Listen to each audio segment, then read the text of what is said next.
So without further ado, welcome Jonathan if you can, I'm sure you will, and he's going to be getting you involved in lots of things as we go through. So welcome Jonathan, so let's give him a round of applause, thank you. Thank you very much.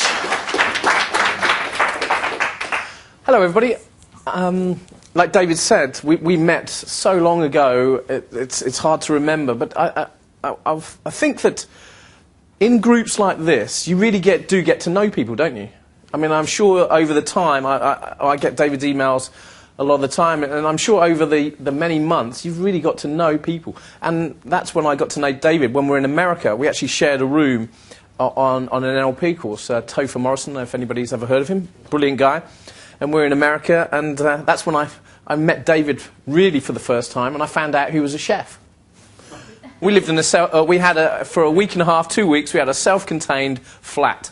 Guess who did all the cooking? Sometimes you don't want all your secrets to come out.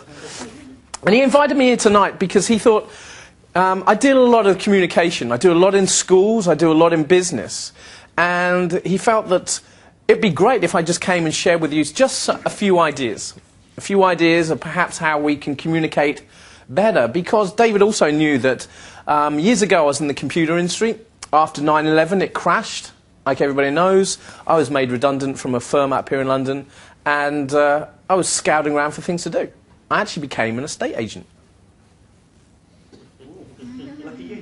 Lucky me, lucky me. And so I thought today, could I bring some of that knowledge of being an estate agent and bring it here for our communication? And perhaps you can shout at me or laugh at me for actually dipping my toe in that market. Because in those days, I wanted to buy lots of properties and rent them all out. And it seemed to me like a great fit, being an estate agent. It really did, because being immersed in property all the time, buying and selling, seeing people come in and going out the door, surely, if that's what I really wanted to do, then I could make a go of it.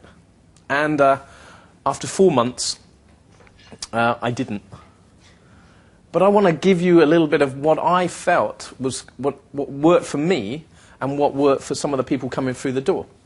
But since then, I've gone on to train lots of people in communication, lots in schools, lots in business. In fact, what I'm here today is I've got some engagement games.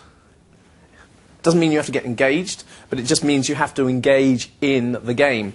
And I've worked with some business partners, and who likes the idea of this name, actually? An even better place to work.com. I mean, who likes that? I mean, the presuppositions in there are like, so they hit you in the head, don't they, in the face, like, an even better place. Like, yeah, I work for a great place, but I want to work for an even better place.